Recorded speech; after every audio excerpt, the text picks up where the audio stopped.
Okay, so moving on from our discussion on closures, let's continue our journey. Now, functions and methods are called callable because, well, they can be called. And this is why, in very simple terms, a decorator is a callable that returns a callable. Now, I've mentioned that a decorator takes in a function, adds some functionality to it, and then returns it. So let's see an example. Let's suppose we have a very simple function which we'll call original_func, and what this function will do is simply print out I am the original function. We can then create another function, and you may recognize this syntax. I'll give you a clue: think closures. So if we create a function called jazzUpTheFunction, and inside parentheses we pass in a parameter labelled func, which we will be expected to be populated by a function when this function is called, we can then put a colon. We are then going to define a nested function, so we can call this function inner, and what the inner function will do is firstly print to the screen I'm adding this first. So you can see this as some form of added functionality. I will then call upon the function that is passed in as an argument to the outer function, and then I will finish by printing I'll finish with this, and once again just see this as some added functionality. Can you remember the final thing we need to do to make this a closure? Well, we need to return the nested function.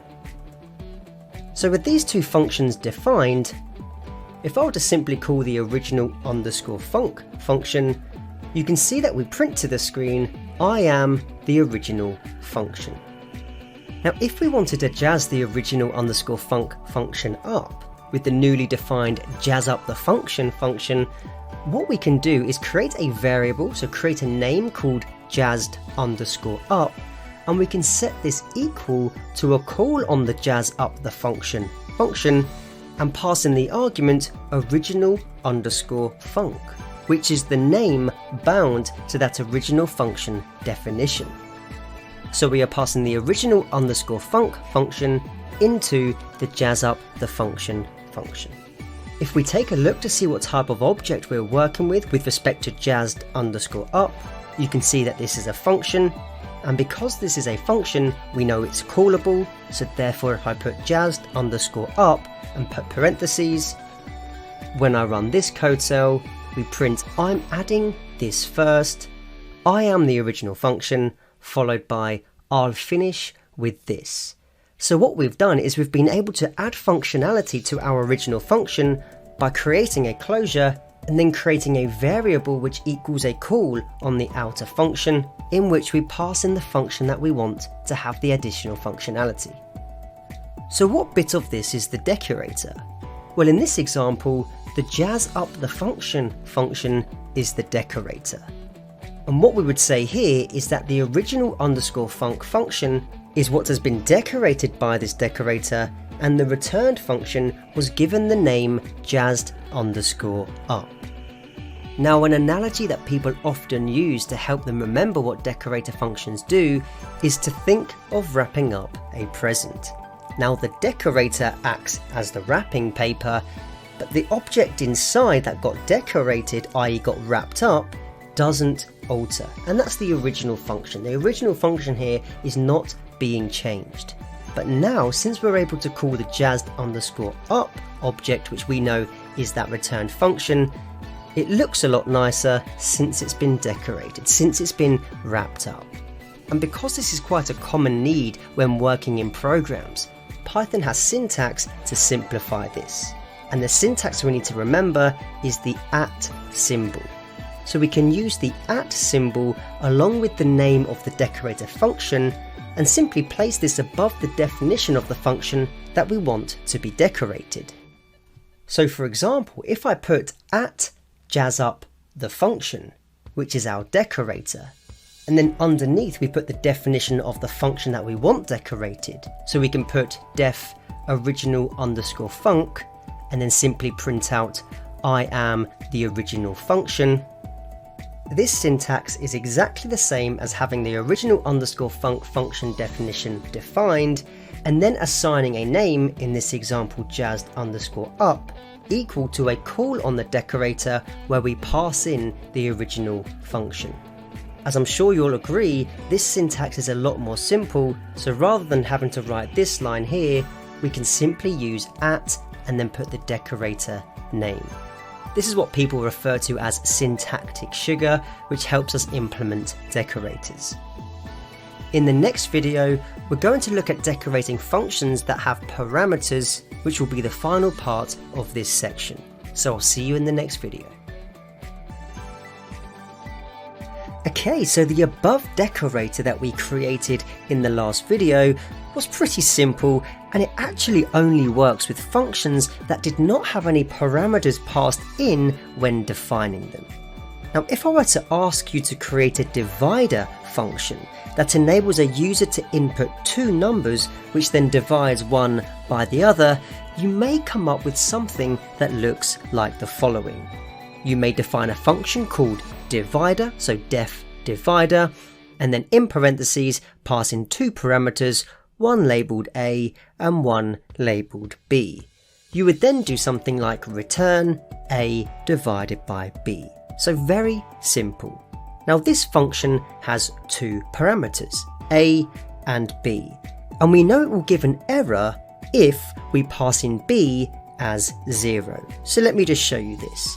If we put divider and then put 10, 2, we bring back 5.0 as the result. So everything working as expected here. If I now put divider and then put 20, 0, you can see that we run into a 0 division error, and it states division by 0, and when we look at what we've put in, we are indeed trying to divide by 0. Now let's assume that this function was written by someone else. We like what it does, but we just want to add our own flavour to it so that we capture the 0 division error automatically. Well, we can now create a decorator to address it. Now let's make a decorator to check for this case that causes the 0 division error. So we'll create a function called divider_v2 for version 2, and in brackets we'll pass in func. We can then create a nested function, so we'll once again call this inner, so def inner, and then we're going to pass in those two parameters A, B, and then we'll put a colon. We can then print out I am trying to divide and then put a comma. We can then reference the argument passed into parameter A. We can then put a comma. We can then add the string and, put a comma, and then reference parameter B. We will then do a quick check to see if the user has passed in the argument 0 into parameter B. So we can write a conditional which states if B is equal to 0, then we'll print something like stop right there. You can't divide by 0. And then we will simply put the return keyword. Now if we put nothing after the return keyword, this will just return a none object.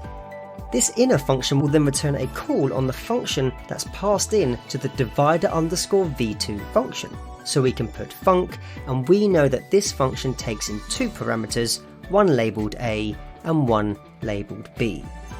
What's the final thing we need to do to create a closure? Well, we need to return the nested function. In this case, we need to return inner. Now you may have noticed that the parameters that we've included in the nested inner function are the same as the parameters of the function that it's decorating. But let's now call our decorator to see it in action. How do we call a decorator? Well, we can put the @ symbol and then the name of the decorator, so we can put @divider_v2. We can then place the definition of the function that we are decorating, so we can put def divider, and in brackets we can put A, B, and then we will simply print A divided by B. If I now call the divider function, I can put divider, and inside parentheses we can put 10, 2. When I run this code cell, we print to the screen, I am trying to divide 10 and 2, and then we bring back 5.0. So in this example, we've decorated the original function by providing this short sentence saying, I am trying to divide A and B. And if we call the divider function again, but this time pass in 0 as parameter B, so if we put divider and in parentheses put 2, 0, you can see that we print to the screen, I am trying to divide 2 and 0, and then we print to the screen the sentence, stop right there, you can't divide by 0. So we've managed to take the original function definition which we wanted to decorate, we've created a decorator, and the way we've done this is by ensuring that our nested inner function inside of this decorator has the same parameters as the function that it's decorating. But what if we didn't know what functions were being passed in and how many? Well, we can actually make general decorators that work with any number of parameters. And can you think of what we can use as a parameter that will accept any number of parameters? Well, hopefully you remember, in Python, this is done by using args and quargs. So args can be a tuple of positional arguments, and quargs will be a dictionary of keyword arguments. So if we were trying to construct a general decorator that would work with any number of parameters, we could define a decorator called generic_decorator, in which we pass in func. We can then put a colon. We can then create a nested function, so we can put def inner, and inside the parentheses, because we don't know what the parameters will be of the function that we are trying to decorate, we can put star args, star quargs, which is that syntax that we saw earlier in the course, and then we can provide our own flavor. So we can put something like print I decorate any function, and you can think of this as some random piece of functionality. What I will then do is return the function that's being passed in, so I can put return func brackets star args, star quargs, and the final thing I'm going to do to create this closure is return the nested function, so I can return inner. So if I now have that original divider function where we had def divider A, B, and then simply printed A divided by B, I can decorate this with the decorator we created earlier, but I can now decorate it with the generic_decorator that we've created above. So if I proceed the function definition with @generic_decorator and then run this code cell, and then try to call upon divider and in brackets pass in 10, 2, you can see that we print to the screen, I decorate any function, and then we get 5 returned. So hopefully you're starting to see how decorators are a very powerful feature in Python, which enable us to take in a function, provide our own flavor and functionality to that function, and then return the new function accordingly. I've attached some material in the resources section for further reading if you're interested in learning more about decorators, but if you've understood everything we've covered in this section so far, you're on your way to understanding a very powerful feature in Python. In the next section, we're going to be learning about another advanced Python concept which are known as generators, so I'll see you in the next section.